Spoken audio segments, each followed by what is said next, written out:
Before I get into this, because this review is going to be a bit critical, first of all, there are spoilers. Obviously, I need to do spoilers, and I'm going to explain the entire plot. So if you haven't seen it and you want to see it, skip this video. It's unique. I've never seen anything like it, and it's definitely worth a watch. I didn't know what was going to happen. I enjoyed myself and I had fun. So I'm not in any way saying you shouldn't go and see it. It's definitely worth your ticket money. I just have some feelings about it. The basic story centers around two young missionary Mormon women who are going door to door to try and convert people into Mormonism. The movie starts out with these two women discussing their faith and just discussing adult content and how it's really kind of vulgar. I can't really describe it, but they are just really casually talking about how they believe in God. And the conversation comes off a bit naive, as it would if you were like a young, really Mormon missionary. Like, the conversation doesn't come off super intelligent, if that makes sense. I'm not trying to say Mormon people aren't intelligent. I'm just trying to say these are young women that are not experienced in the world. And you can kind of get that vibe from the very beginning. One of the young ladies is very kind of mysterious. She kind of seems a little bit less naive to the world, maybe a little bit more intelligent or just more hardened by the world. And the other woman seems a little bit naive, and she seems younger, and she just seems very pious and shy. She reminds me a lot of the women I used to be around when I was in the church, like just super pious, and again, a little naive to the world. So they go to this man's house because they have a lead that he might be interested in converting to Mormonism. You kind of know immediately something is wrong. Obviously, if you've seen a little bit of the trailer, you know something's wrong. You know that he's not up to something good. But this actor is so electric on screen. He's quite literally impossible to dislike. And I think that's a problem in a movie like this, especially because you're supposed to be scared of him. He's electric. He's an incredible actor. I have never been so sucked in to monologues in such a long time. Just incredible performance. Such good writing and dialogue, just perfect. So they go in there to try and convert him, and at first he's very polite and normal. He is polite the entire time, but except for the end, obviously, but he's polite the entire time and he seems really normal. And the first maybe 30 minutes of the movie is a back and forth of a philosophical kind of soft debate on his thoughts on Mormonism and some of his hesitations. It's deeply engaging and deeply interesting. He asks them uncomfortable questions like, what do you guys think about polygamy? And not in a weird way, like he genuinely is interested in what they think and like the controversies in the church. He's not coming off as a creep in any way. He's coming off as a dangerous kind of person that's hyper intelligent. In no way is he coming off creepy. So they're trying to convert him the best they can, but they can't really keep up to him intellectually. It's not that they're not smart enough. He's just a very good conversationalist, and you can tell this character has years of research and conversation, and there's no match. These girls are no match for him. The girls are under the impression that he has a wife who's baking a pie in the next room, and he does not have a wife baking pie. It's a scented candle, and when they start to realize he's lying, they start to get weirded out. They get uncomfortable, try to leave, say they have a phone call, and they realize the door is heavily deadbolted and locked. And it is soon very clear they are trapped in his house. He has set up locks on the door and timers on the door and lights. So it's literally like an escape room. Like, his house is very much escape room vibe, especially because everything is on like lock and key. He has to like unlock it himself. So they're forced to go into the next room because they can't escape through the front door. The front door is deadbolted. The next room is more of like a liminal space library church than a house. His house is very weird and liminal, and in no way is a place where someone is living. There's no kitchen, there's no bathrooms. It's quite literally an escape room. The next part of the movie takes place in this living room area where he has board games, books, movies, research papers, weird fountains, like eccentric, weird, very engaging because you're wondering what his fucking deal is. And in the living room, he goes on a 20-minute-ish, extremely interesting monologue on the origins of religion and how they mostly copy each other and how none of them are original. He's making some really valid points that I actually have never seen discussed so plainly and clearly for an audience ever in my entire history watching religious horror movies, watching movies that critique religion. I've never seen it spelled out this plainly, and I literally was like, this is really interesting. Like, this is very, very insane that they're doing this. So after his extremely rehearsed yet extremely engaging presentation where he presents how all major religions are copies of each other, he tries to get them to debate with him, but they're so scared and nervous they can't really do that, obviously. And eventually he says you have to pick a door to go down to get out of the house.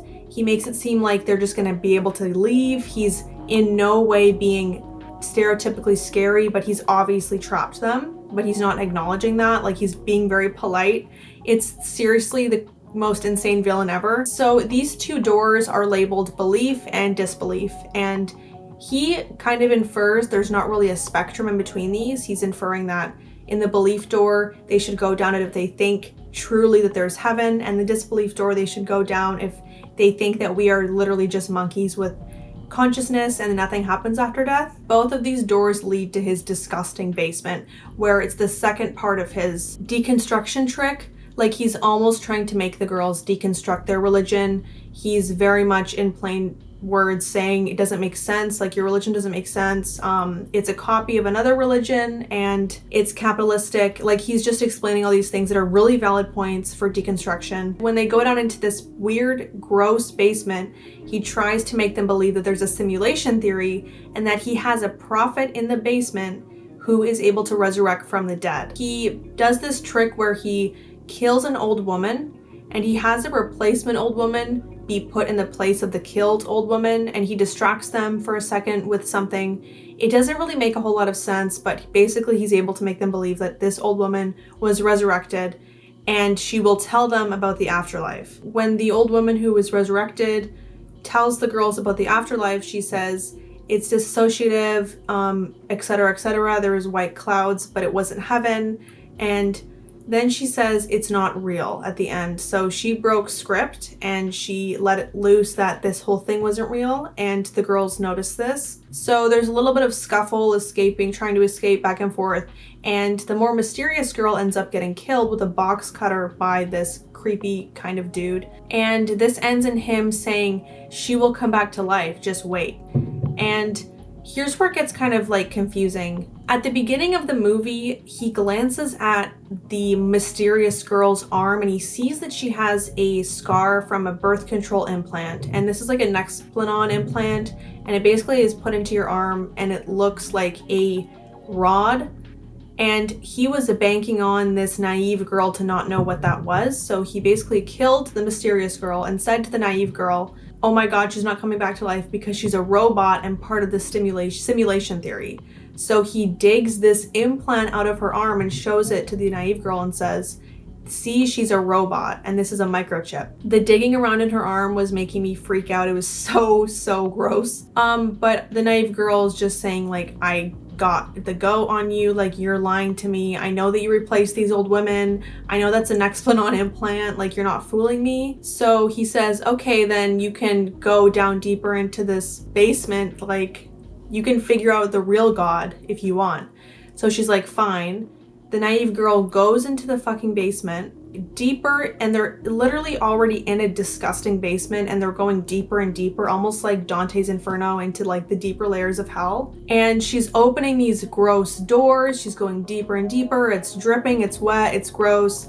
She is just trying to get to the end of this maze that he basically has built. In the very deepest part, he has like 6 women in cages, old women that you can infer that these are the prophets that he's been using to like switch out and make people believe that there's a simulation theory or whatever, or these women are being resurrected. And he catches her in there and he's like, see what the real religion is? It's control. Like, this is the real religion. And she basically says all of this stuff about how, like, I understand you, like, you think religion is control, and she's predicting his entire thing, things he's gonna say, and she's right. Like, she does predict everything he's gonna say. But she kills him with a letter opener, and then she runs, and it's like a scrap out battle at the end. It's like a fight to the death, and he is still alive somehow, and he gets her in the stomach with a knife. And then at the very end, the mysterious girl who you thought was dead, who was literally bleeding out, like, hits him with a plank with nails in it that they found and unalives him. So she delivers the final blow, and then the naive girl escapes. And there's this ending scene where there's a butterfly on her finger, and she talks about how the butterfly is like her spirituality thing, and she thinks she's going to come back as a butterfly. That is the entire movie. So it is definitely like a thriller horror movie with religious elements, and almost like a Silence of the Lambs basement thing where the serial killer kind of kidnapper guy has like a basement. But although it was super entertaining, I do have some major issues I have with the movie itself. First of all, the pros. The dialogue was extremely realistic. I thought it was super easy to empathize with these characters because their dialogue was so realistic. I had no idea where the movie was going, which is super fun. I love watching a movie having no idea where it's heading. That's a mark of an insanely good thriller to me. The journey inside the deeper levels of his cavern in his house is really enthralling. It's quite spooky, and it's like an underground cave temple system that I just wanted to see what they were able to do in real life there. I'd love to be in there and see all the cool creepy stuff they were able to do. It was like, practical effects standpoint, it was awesome, and I was really enjoying that part. There was some really creepy scenes that actually scared me, like just weird lighting and him like standing around, and it was quite scary in the movie theater at least. I don't know how scary it would be on streaming though, because it's such a dark movie, which I don't love. Like, that's a gripe I have with a lot of movies, is like, they're great in the theater, super fun in the theater, and then you put them on in your house, and if your house isn't pitch black, it's basically impossible to see what's going on, which is annoying to me. That's why I really like Midsommar for a rewatch. I really like Death Proof for a rewatch because it's bright, and that's like really rewatchable versus something that's so dark, can't even see what's going on. And literally the monologue that he was doing made this a 4-star movie, even if the rest of the movie was totally shit, which it wasn't. But even if it was, his monologuing and his acting was so incredible and so engaging that it had to be a 4 stars. Like, it's some of the best performances I've seen all year. So here are my cons, and it's more like logical cons. Like, it's not like quite filmmaking decisions, but plot holes. First of all, where did he get all these locked up women? And why would he do all of this work just to make 2 women deconstruct their faith? It seems like not worth it to me. But my biggest issue is with the research of the characters and the plot holes of the characters doing what they do. My biggest issue with the movie, and why I think it doesn't really work, is because the final girl, the more naive young Mormon girl, she ends up being like a total badass, and she's able to fight and able to question him and try and manipulate him back. And it's almost like halfway through the movie, there's this divine force that gives her this power and this autonomy and the ability to be so brave and to be so gritty, and not only fight back, but display incredible amounts of courage and self-determination. And the issue I have with this is that it's my personal belief that to act courageous and brave and gritty in situations where your courage is tested, you need to have done that before. I think it's a big reason why I really enjoyed Maxine, even though a lot of people didn't, is I think her fighting back in X and fighting for her life in X made it so believable that she was able to be that autonomous and gritty in Maxine, because she practiced this courage. And I'm of the opinion, which it's like a philosophical opinion that a lot of other philosophers agree with, is that you don't know how you would act until you're there, and you should routinely put yourself into dangerous situations so you know that you will do the right thing. It's very unlikely to me that, as pious and naive as this character is, with no life experience, that she would not only stab someone, but be a final girl in the way she is in this movie. It seems so beyond comprehension to me. I don't think that would happen. The idea that you would like to believe that you would be the hero, that you would be brave and you'd be strong, but you don't actually know because you're not pushing yourself into scary situations. It's impossible to act so perfectly and to do the perfect thing if you're living a life of such pious and sheltered behavior, if that makes sense. Deeply religious young women are not taught the traits that would give this final girl the actual abilities to escape and to defend herself. Personally, I would not be able to do the things that she is doing in this movie if I were still deeply in my religion, and That's because the things they teach you a lot of the time do not align with her behaviors at all. And I'm not trying to say that religion is bad or anything. I'm just trying to say that this character doesn't make any logical sense. Like, I'm just gonna run down some of the rules that women can't do in Mormonism. So these are things that this woman, who's supposed to be our final girl, who's ends up being a murderer in self-defense, is suddenly able to do, even though she wasn't able to do all of these things in her very, very pious and devoted faith. She can't baptize, witness said baptisms, bless the sacrament, pass the sacrament, write checks, count donations, give blessings to the sick, be in charge of anything, design her own underwear, supervise at like a youth camp, decide what clothing is appropriate for her or her daughter one day, have events with 0 men involved in any way, make her own money, spend it the way she wants without input from men, bless, baptize, officiate, go through life without being punished in this life or the next, manage church records, be a temple sealer, work in the temple, have priesthood keys, know her future husband's real name, be mission president, have an uncovered face in the temple, and not wear a garment that comes up to their chest. Their entire body's covered. So that was just a few that I pulled from the ex-Mormon subreddit on a post about how women were talking about things that they weren't allowed to do that they thought was ridiculous. And this might be extremely biased of me, but for someone to deconstruct even half of that as fast as this character does is beyond it's not happening. This religion that she's in is sheltering her from so many of those behaviors. It doesn't really make sense. And I totally understand the directors were trying to see faith and kind of atheism or non-faith in like an empathetic and understanding light and show like equal sides, empathy, equal sides, screen time, but they're totally misrepresenting the amount of indoctrination it takes for women to be in these faiths and how it affects them on a fundamental level.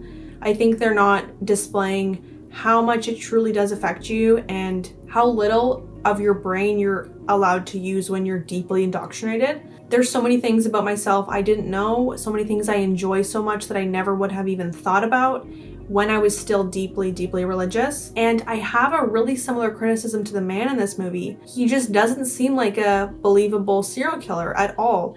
He doesn't have an MO, he doesn't have a motive, and I don't understand why he would go to such great lengths to make 2 people deconstruct their faith, maybe even just 1. I understand he was supposed to be crazy, and I do think the movie has a really great message of question everything. Even him, he should be questioned, because the minute you think you understand everything, you don't.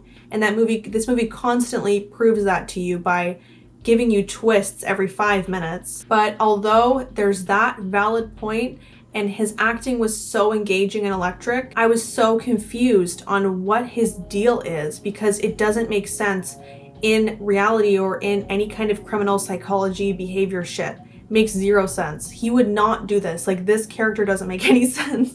Men who kidnap large amounts of women, like 6 women, and keep them and torture them and cut their fingers off, aren't behaving in the way this guy's behaving. They don't have his psychology. And I'm not just saying that because I am biased towards questioning religion. I think that's a really good thing to do. I'm not just saying that because of that. I'm saying that because of history. Here's a list of all the serial killers that were deeply religious, and if you would notice, it's basically all of them. Albert Fish was a devout Christian. Son of Sam was first Jewish, and then he was Catholic, and then he became a born-again Christian. Edmund Kemper also was a born-again Christian after his sentencing. Peter Sutcliffe, British serial killer, was raised Catholic and now Jehovah's Witness. Ted Bundy was a Mormon. Robert Pickton would frequently say Bible verses. John Christie was a regular attendant at church. Richard Ramirez was a Satanist, and I know that doesn't really fall into the same category, but he is still deeply religious that way. Myra Hindley was Catholic. Gary Ridgway was a devout Baptist. Ed Gein was a devout Lutheran. John Wayne Gacy was Catholic. John George, British serial killer, was Protestant. Peter Tobin was Catholic. Dennis Rader was Lutheran. Judy Buenoado was Catholic. Peter Manuel was Catholic. John Bodkin Adams was Protestant. Dean Arnold Cole was Catholic. David Copeland wasn't religious, but he was obsessed with far-right Christian rhetoric. H.H. Holmes was really devout religious. Now, Eileen Wuornos was an atheist. So that is one of the only atheist serial killers. And if you can tell, I didn't even mention a lot, but a lot of them are deeply religious, and it doesn't really make sense from like a criminal psychology standpoint to have your serial killer in your movie be deeply atheist with a lot of questions about the religious fundamentalism of the world. So my two biggest issues with the movie are the character building and their psychologies. But that's a lot to fucking ask of a movie, to have the psychologies of the characters be realistic. That's so much to ask, and I understand that. Here's what I would have liked to see to make it make a little bit more sense to me. I think this was a missed opportunity for some of the most insane cosmic horror ever, like just to make people question what they think happens after that death and stuff like that is really scary. It could have been a really cool cosmic horror thing, and this would have been epic, which is not something that this is not something that I say ever, but I wish it was supernatural. And it would have been better if he had an actual god or an actual prophet in his house. That would have been way better. I think the minute I realized that that wasn't a real prophet in the movie, I was disappointed because I kind of knew where it would go from there. In a way, I kind of knew maybe he has women kidnapped in his house. I'm like, that doesn't make sense. He kept saying, do you want to see the real God and stuff like that? And I understand there is no real God in this movie, but I would much rather it be an actual god he had down there. It could have been really scary, and it could have been like a biblically accurate angel kind of situation where you could utilize a lot of really cool monster design, really cool supernatural elements, and this movie would be impossible to write. And I understand that this bites off a chunk of our questions about the universe in such an audacious way that I understand why it didn't really live up to every single one of my expectations. But overall, still a really entertaining, incredible watch. There's just so many plot holes that I can't really say that it promised on everything that it brought up, but it's still incredibly shot, incredibly acted. Set design is on 10. Practical effects are really good, and I understand it's trying to say, like, no matter how something makes you feel, you truly can't understand something, and true understanding is knowing that you never can understand things. And I appreciate that sentiment. I just had a few gripes about it that I think if you're into the same kind of subcultures that I am a little bit into, like I'm really into criminal psychology and I'm really into religious fundamentalism, like researching that, my two interests really converged here, and I had to say my piece because I don't really do a video review for every single movie. Like, obviously, I just do ones for things that I feel like I have something to add to the conversation, and this is one of those times. I have something to add. Thank you for watching my review. This was just like a little quick one. You should still, again, definitely go see it. It's definitely a good movie. It's better than a lot of movies that have come out this year. I just have to say, it's like the long legs phenomenon. It's like, I'm so excited for a movie in the first half, and then the second half, I'm like, it drops the ball a bit, which I understand is because if you set it up too well and you set it up too intriguing, it's hard to deliver, and I know that. And writers are just people, and like, we can't expect them to make it everything we ever dreamed. Thanks for watching, and if there's a specific movie you want me to review, just comment it and I will review it. I love to make videos complaining about stuff, so I'm actually going to see Anora tonight, which I'm excited to see. I know it's not like a horror movie, but it's getting really crazy good reviews. I was invited to the premiere of it, which is like, seriously, I was so excited, and I couldn't go because I have work, and it was like, it's in New York and I'm in fucking Vancouver, Canada, so it's on the opposite side of the world, but that would have been really cool. I wish I could have seen it. Okay, peace and love, and thanks for watching, and I cannot believe I almost have 2K on here. That means the world to me. I pour my heart into these YouTube videos more than I do casual videos on my TikTok, which is like where the majority of my audience is, because first of all, TikTok's getting banned. Second of all, I feel like I can just make more quality content for you on here because I can actually research and I don't have to do the 10-minute time limit. So yeah, peace and thanks for watching.